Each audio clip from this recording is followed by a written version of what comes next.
तो मौलिक भाषा, जो बाप की भाषा, वो बच्चों की भी मौलिक भाषा, उसको कहते हैं मदर टंग।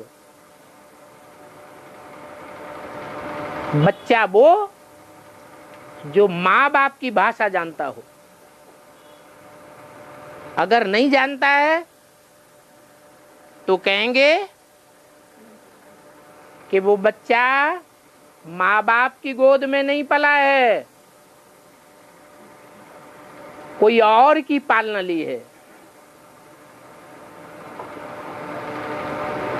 औरों से पालना लेंगे तो डर है कहीं विदेशी विधर्मी न बन जाएं।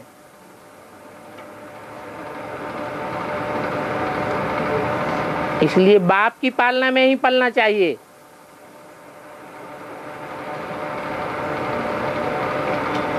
देहधारी गुरुओं को अगर अपना गुरु बनाना पड़ा तो डब्बा गोल हो जाएगा। संगम युग में बाप आवे और हमारे पुरुषार्थ का डब्बा गोल हो जावे, ये तो अच्छी बात नहीं है।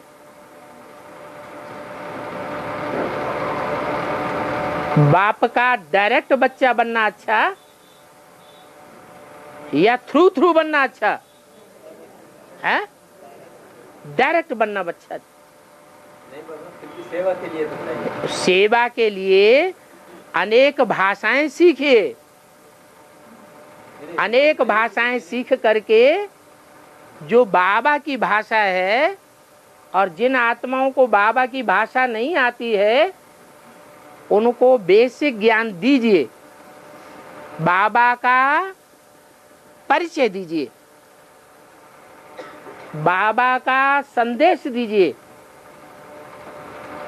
बाबा की पहचान कराइए।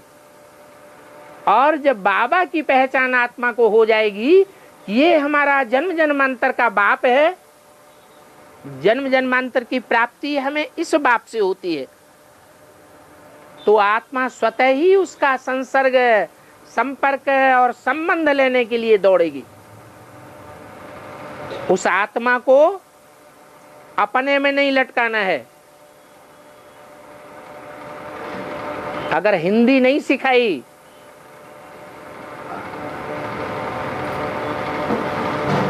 और प्रादेशिक भाषा को ही बढ़ावा दे दिया तो रिजल्ट क्या होगा? वो आत्माएं फिर हिंदी बाप की टंग सीखें, बाप की भाषा बोलेंगी? सीखेंगी? नहीं सीखेंगी, वंचित हो जाएंगी।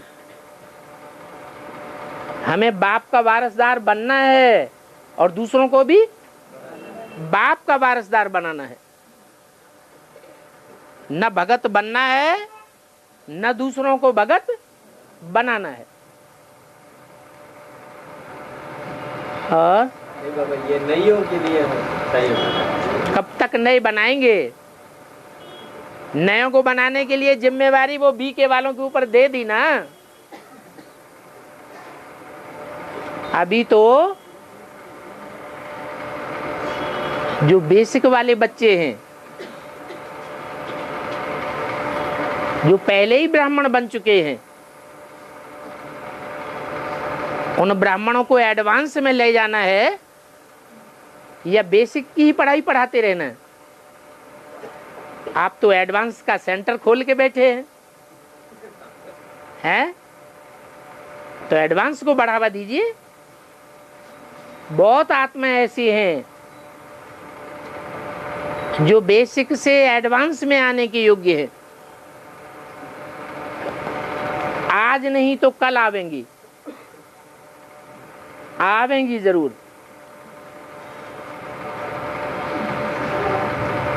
और एक तमिल में लिखकर दिया है इन्होंने, तो मैं इसको जरा ट्रांसलेट करके बता। हैं? ये प्रश्न जो आया हुआ है तमिल में आया हुआ है। क्या पूछा गया है कि भक्ति और ज्ञान में रात दिन का फर्क है। हाँ? तो क्या भक्ति करना पाप है? क्या भक्ति करने के लिए मना नहीं करना है। पाप इसलिए है कि जो नीचे गिराता है, डुबोता है, उसे पाप कहेंगे, या जो उद्धार करता है, नीचे से ऊपर ले जाता है, उसे पाप कहेंगे? हैं? डुबोने वाले को पाप कहेंगे। तो भक्ति डुबोती है या उद्धार करती है? दुनिया की मेंटलिटी नीचे की ओर जा रही है, गड्ढे में जा रही है, या ऊपर की ओर जा रही है?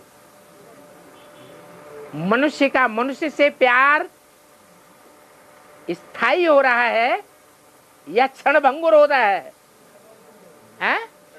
क्षण भंगुर हो रहा है। मेंटलिटी नीचे गिरती जा रही है। कारण क्या है?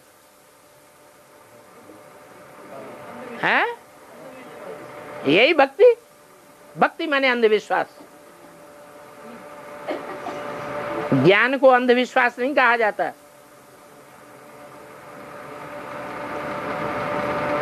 भक्ति है नीचे गिराने वाली, और ज्ञान है ऊपर उठाने वाला। भक्ति करते करते बुद्धि एकदम गड्ढे में चली गई। मनुष्य मात्र की बुद्धि गड्ढे में चली गई। विद्वान पंडित आचार्यों की बुद्धि गड्ढे में चली गई। ज्ञान से बुद्धि ऊपर की ओर जाती है, परमधाम की ओर जाती है।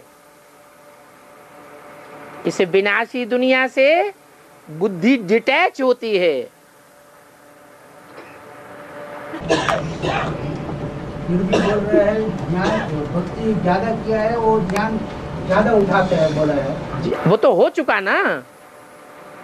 जिन्होंने ज्यादा भक्ति की है वो ज्ञान ज्यादा उठाएंगे, या जो अब ज्यादा भक्ति करेंगे वो ज्यादा ज्ञान उठाएंगे? हैं? जिन्होंने ज्यादा भक्ति पहले ही कर ली है वो ज्यादा ज्ञान उठाएंगे, क्योंकि लंबे समय से नाक रगड़ते आए, भगवान मिले भगवान मिले, रास्ता उल्टा पकड़ा तो भगवान को दया आ गई। किसके ऊपर दया आई? भक्तों के ऊपर दया आई। बेचारे जन्म जन्मांतर से नाक रगड़ रहे हैं, उल्टे रास्ते पे चल रहे हैं। तो इससे ये तो साबित होता है कि भगवान से प्यार है या नहीं है? हैं? प्यार तो है। तो भगवान को दया नहीं आनी चाहिए? भक्तों के ऊपर दया आनी चाहिए या नहीं आनी चाहिए? आनी चाहिए। अब भक्त ये समझते बैठे हैं कि भक्ति अच्छी चीज है, इसलिए भगवान हमको मिल गया। ये तो गलत बात हो गई। भक्ति आती ही है रावण से, देहधारी मनुष्य गुरुओं से। ज्ञान आता है एक बाप से। एक बाप का ज्ञान है सदगति देने वाला। बाकी मनुष्यों से जो कुछ आता है वो सब दुर्गति करता है। मनुष्यों को कहा जाता है नर। जो नर करता है वो नरक बनता है। जो स्वस्थिति में सदैव रहने वाला है वो जो कुछ करता है उससे स्वर्ग बनता है।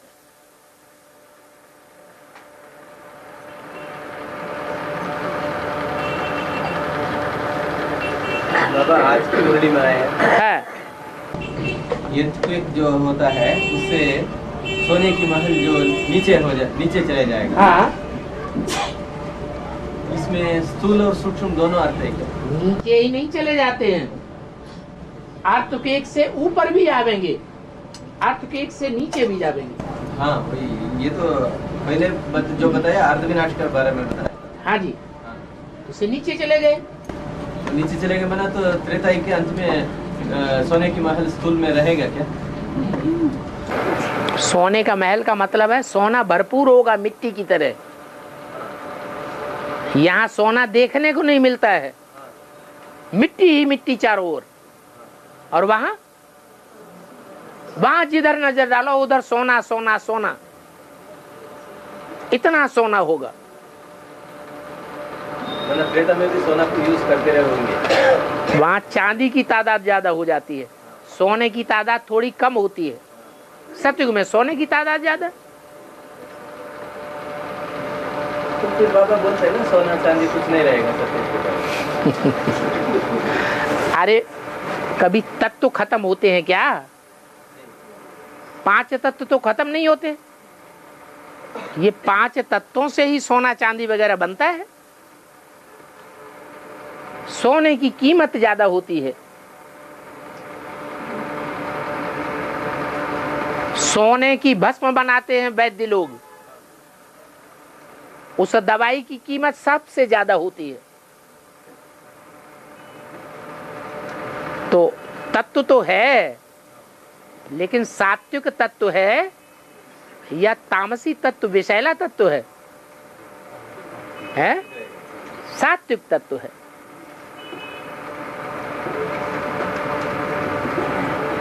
सोने की भस्म को पचाने वाला सोने जैसे शरीर का बन जाता है।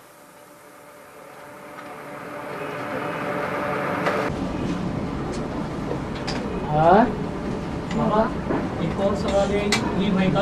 हाँ? एक और सवाल है हाँ। भाई का, जो उन्होंने वो पूछ रहे हैं कि बेसिक नॉलेज में जिन्होंने इनको दिया था ज्ञान, जिन्होंने इनको इंट्रोड्यूस करवाया था, इनको ये भाई साहब, ये भाई है जो तमिलनाडु से आए हुए हैं। हाँ, तो वो पूछ रहे हैं कि वो जो बहन ने इनको जो बेसिक नॉलेज दिया था, वही बहन को अगर वो एडवांस ज्ञान देना चाहते हैं, लेकिन वो अब कहाँ है वो पता नहीं, और अगर पता भी है तो वहाँ पे जा नहीं सकते, तो फिर कैसे इनको एडवांस ज्ञान का इंट्रोडक्शन दें? हाँ। कैसे पूछ रहे हैं इनको? अरे पता लगाने से, ढूंढने से भगवान भी मिल जाता है आखिरी में, तो वो बहन भी मिल जाएगी। है और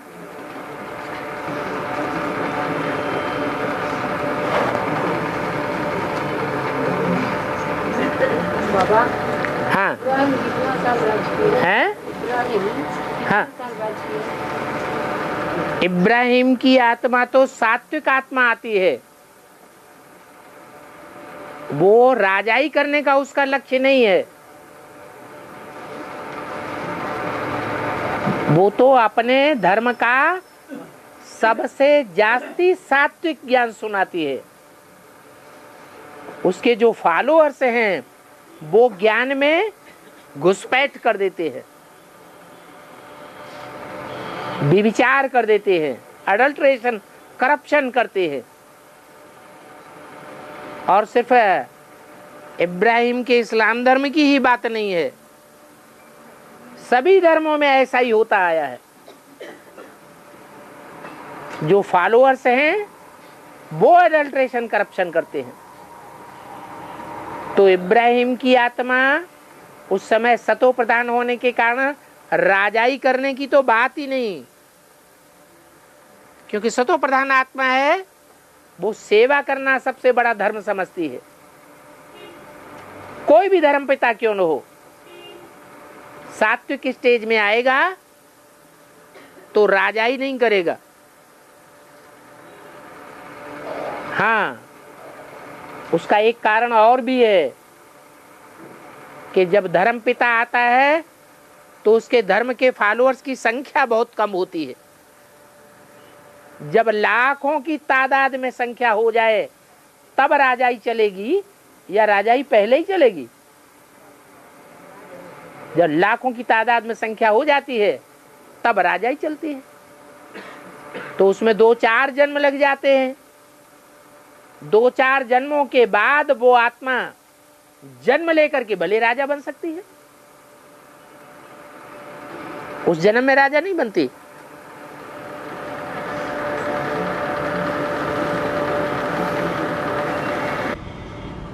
बाबा, हाँ, पिछले प्रश्न में बाबा ने बोला है, ब्रह्मा बाबा रुद्रमणि आत्मा में प्रवेश करके सेवा करता है। हाँ। वो आने जाना नहीं मालूम पड़ता है, हल्का फुल्का होता है।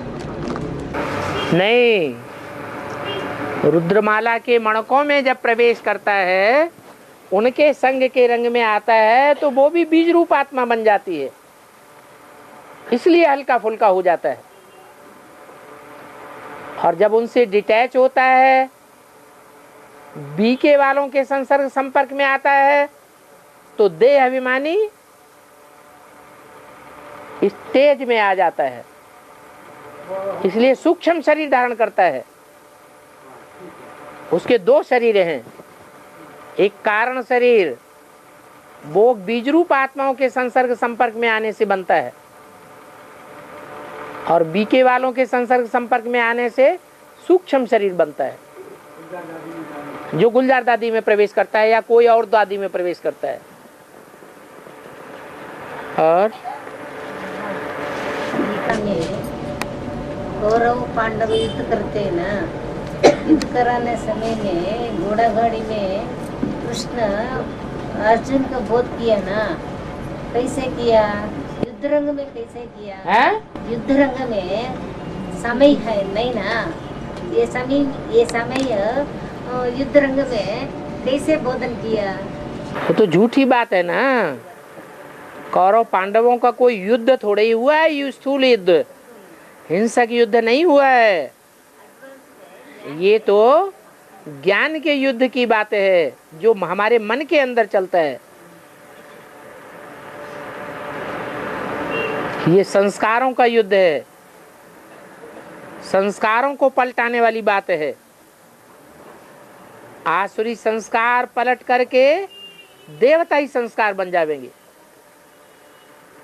जो दिव्य संस्कार हैं वो आसुरी संस्कारों के ऊपर विजय प्राप्त कर लेंगे। इसमें स्थूल युद्ध की बात नहीं है, ज्ञान योग की बात है, ज्ञान और अज्ञान की लड़ाई की बात है। वो घोड़ा गाड़ी वाला वो तो एक रूपक है, जो रथ है वो शरीर रूपी रथ का परिचायक है, और जो घोड़े हैं वो इंद्रियों रूपी घोड़े हैं। उन घोड़ों को जो लगाम दिखाई गई है वो बुद्धि रूपी लगाम है। वो बुद्धि रूपी लगाम कृष्ण हाथ में नहीं लेता है, ये तो शिव बाबा की आत्मा है। सुप्रीम सोल अपने हाथ में वो लगाम लेता है बुद्धि की, तब वो रथ चलता है। वो रथ को चलाने वाला सुप्रीम सोल बाप है। रथ को चलाने वाला कहो, नैया का खिवैया कहो,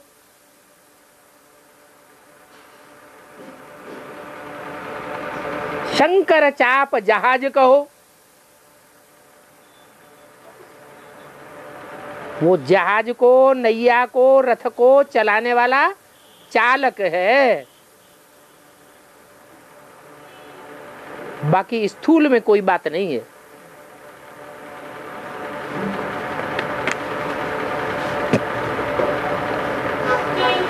बाबा जगदम्बा माँ को योगदान करने के लिए बताया, कैसे करना। अरे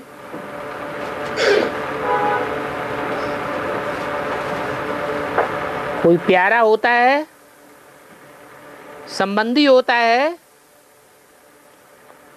हम ज्ञान में चलने लगे, हमने भगवान बाप को पहचान लिया। लौकिक दुनिया में जो हमारा प्यारा रहा है, जिसको हमने बहुत प्यार किया है, वो ज्ञान में नहीं है, बाप को नहीं पहचानता है। लेकिन हमारा दिल है कि वो भी ज्ञान में आ जाए, वो भी बाप को पहचाने। तो उसको योगदान देते हैं कि नहीं देते हैं? है? बाबा की याद में उस आत्मा को सर्च लाइट दे सकते हैं। जैसे टार्च में से रोशनी निकलती है तो कोई के ऊपर रोशनी पड़ती है, ऐसे ही बाबा के साथ याद में बैठ जाएं और उस आत्मा को वाइब्रेशन फेंकें, दूसरे संकल्पों को ना आने दें, एक ही संकल्प में स्थिर होकर के रहें। जितना हम स्थिर होकर के रहेंगे उतना उस आत्मा को योगदान जल्दी मिलेगा। हमारी स्थिरता टूटती रहेगी, संकल्प टूटता रहेगा, या माया हमारे संकल्प को तोड़ती रहेगी, तो उतनी ही देर हो जाएगी। और जिस आत्मा को हम योगदान दे रहे हैं वो जल्दी नहीं निकलेगी।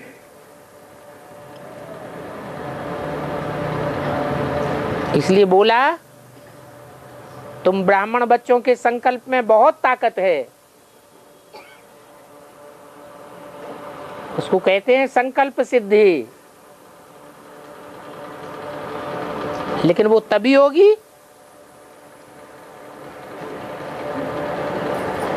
जब हम मन बुद्धि को एकाग्र करना सीख लें।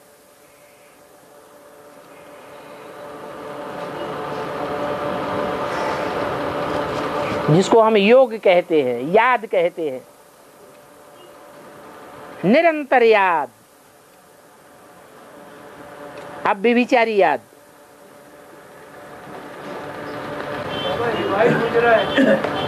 इस पेपर और माया में अंतर क्या है? हैं? इस पेपर और माया में अंतर क्या है? पेपर, माया पेपर लेती है, दोनों में अंतर क्या है?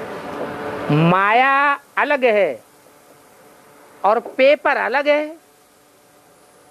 माया जो है वो ऐसी परिस्थिति पैदा कर देगी, ऐसा माहौल बना देगी जो पेपर के रूप में हमारे सामने आ जाएगा। माया पेपर नहीं है, माया तो पेपर लेने वाली है, परीक्षा लेने वाली है।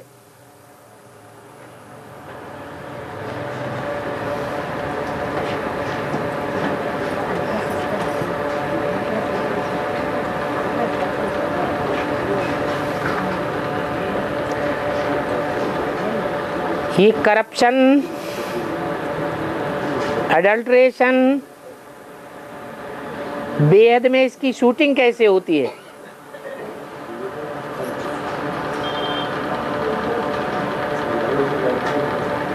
बाबा ने ज्ञान दिया,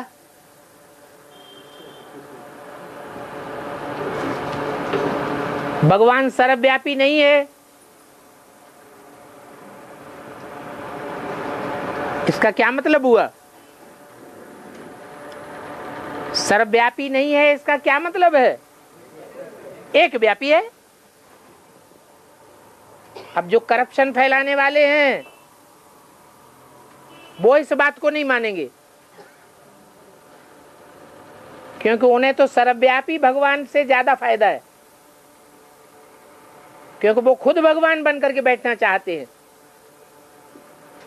वो दुनिया को ये सिखाना चाहते हैं कि भगवान स्वर्ग स्थापन नहीं करता, स्वर्ग स्थापन करने वाले हम हैं।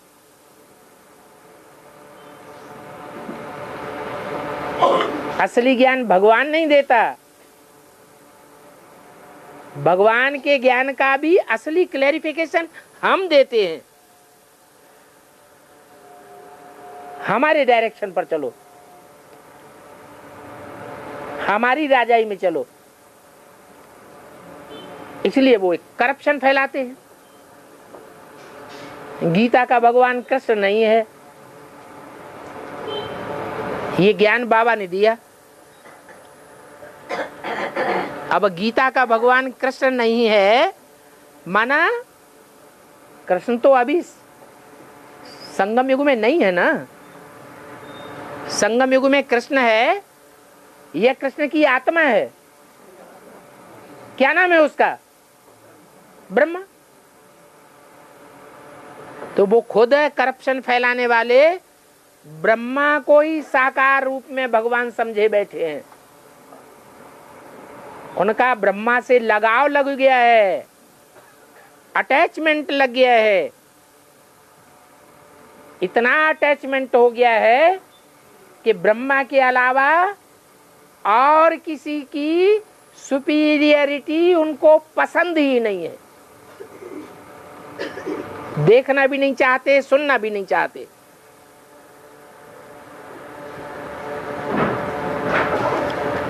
इसलिए वो करप्शन फैलाते हैं।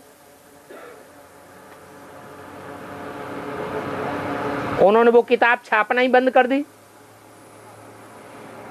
गीता का भगवान कृष्ण नहीं, शिव बाबा है।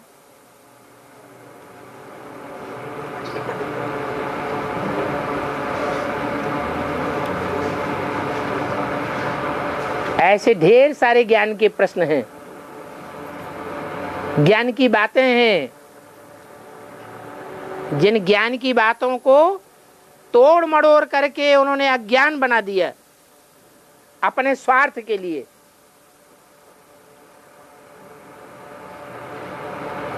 उसको कहते हैं एडल्ट्रेशन, करप्शन।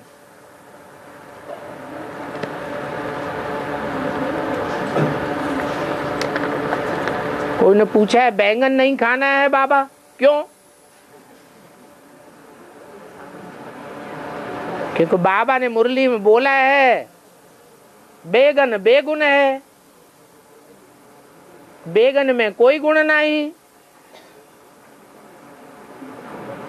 और इस शरीर में बादी पैदा कर देगा, दर्द पैदा कर देगा।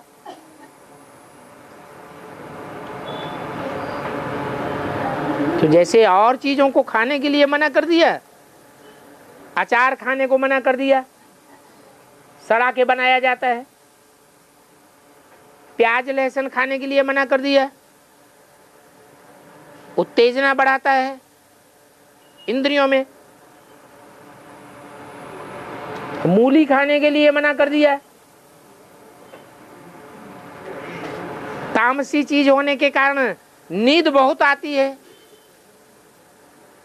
मूली खाने वाले को आलस्य बहुत आता है, इसलिए मना कर दिया, क्योंकि हम बच्चों को तो निद्राजीत बनना है।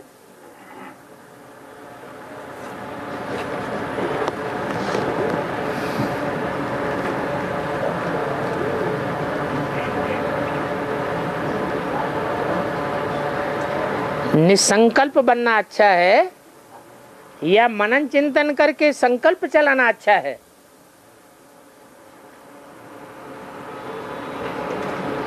निसंकल्प होने की स्टेज कब बनेगी? पूछना चाहिए, निसंकल्प बनना सहज है या मनन चिंतन मंथन करना सहज है? क्या सहज है? मनन चिंतन मंथन करना सहज है। तो जो सहज है वो पहले कर लें, ये है पहली सीढ़ी। और जब ज्ञान की बातों का मनन चिंतन मंथन चलने का अभ्यास पक्का हो जाए तो निसंकल्पी स्टेज में टिकना भी सहज हो जाएगा। यह है अगली सीढ़ी। सीढ़ी दर सीढ़ी चढ़ेंगे तो सहज हो जाएगा। एकदम निसंकल्पी स्टेज में टिकना चाहें वो नहीं होगा, गंदे गंदे संकल्प अटैक करते रहेंगे।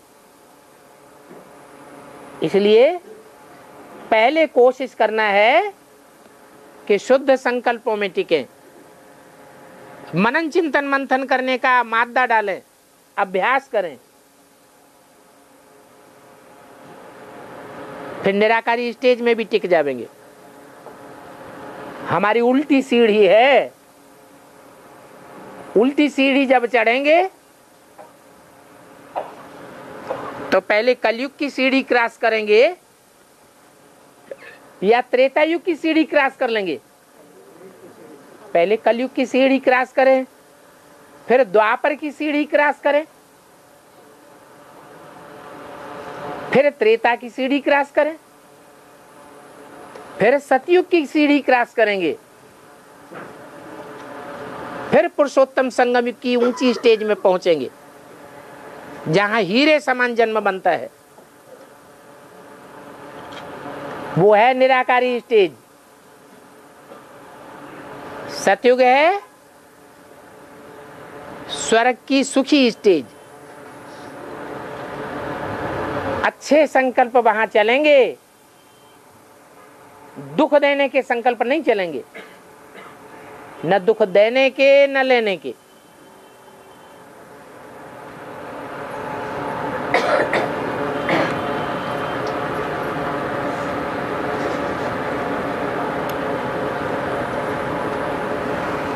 बाबा कहते हैं काम महाशत्रु है। तो काम के दायरे में क्या क्या बातें आती हैं? काम शब्द से बनता है कामना। कामना माने इच्छा। अब अपने अंदर देखें झांक करके कि हमारे जीवन में सबसे ज्यादा लंबी कामना कौन सी बातों की होती है? इच्छा। तो सभी जानते हैं कि काम वासना प्रधान है।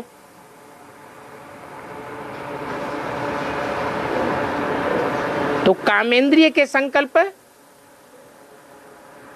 सभी में ज्यादा आते हैं। वो है मुख्य कामना। बाकी छोटी मोटी कामनाएं ढेर सारी हैं। उस काम के ऊपर अगर विजय प्राप्त कर ली, उस कामना के ऊपर अगर विजय प्राप्त कर ली, तो समझो सारे विश्व के ऊपर विजय प्राप्त कर ली। तो काम के दायरे में बहुत बातें आ जाती हैं।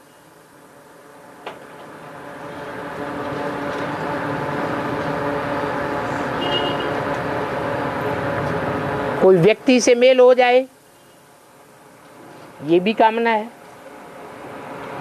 कोई पदार्थ मिल जाए, ये भी कामना है।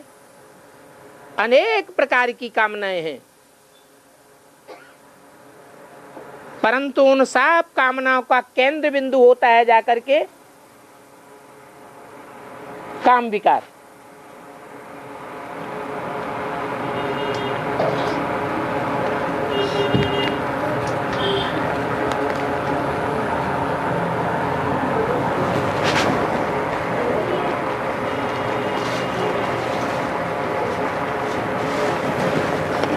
ओम शांति।